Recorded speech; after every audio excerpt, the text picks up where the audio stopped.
কোনো যুবক হয়তো বিয়ে করতে চাচ্ছে, কেউ হয়তো চাকরি পাওয়ার আশায় আছে, কেউ হয়তো আরো বেশি টাকা উপার্জনের ধান্দায় আছে, কেউ হয়তো তার স্বাস্থ্য সমস্যা নিয়ে ঠিক করার চেষ্টায় আছে, কেউ হয়তো তার অর্থনৈতিক সমস্যা সমাধানের চেষ্টায় আছে, আবার কেউ হয়তো পারিবারিক সমস্যা মোকাবেলার চেষ্টায় আছে। প্রত্যেকেই কিছু না কিছু আকাঙ্ক্ষা করছে, কিছু না কিছুর অভাব বোধ করছে।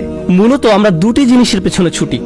হয় আপনি এমন ভালো কিছুর সন্ধানে আছেন যা এখনো অর্জন করতে পারেননি, যেমন গাড়ি চালিয়ে কোথাও যাচ্ছেন আর রাস্তার পাশে চমৎকার একটা সুন্দর বাড়ি দেখলেন, তখন ভাবতে লাগলেন একদিন ইনশাআল্লাহ।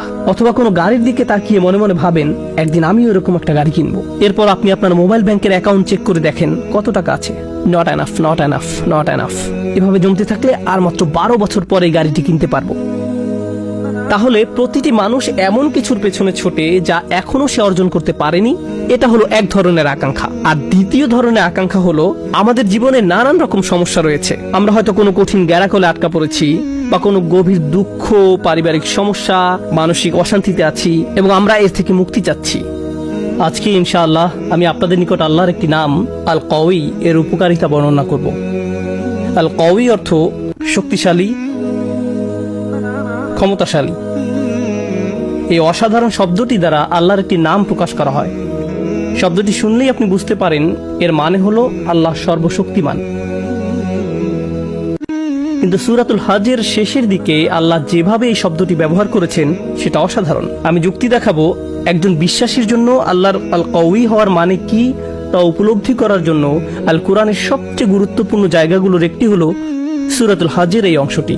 আমরা তার সকল নাম বিশ্বাস করি, তার প্রত্যেকটি নাম কোনো না কোনোভাবে আমাদের উপকার করে। কিন্তু আল কওয়ি কিভাবে আমাদেরকে সাহায্য করে এটা শেখার অন্যতম একটা সেরা জায়গা হলো 22তম সূরা সূরাতুল হজের শেষ অংশ, যেন মানুষ তার সম্পর্কে একটি ব্যাপারে উপলব্ধি করতে পারে। তিনি বলেন, ইয়া আইয়ুহান নাস দুরিবা মাসালুন ফাসতামিউ লাহ। হে লোক সকল, একটি উপমা বর্ণনা করা হলো, অতএব তোমরা তা মনোযোগ দিয়ে শোনো। এভাবেই তিনি শুরু করেছেন, একটি উপমা দেয়া হলো, মনোযোগ দিয়ে শ্রবণ করো।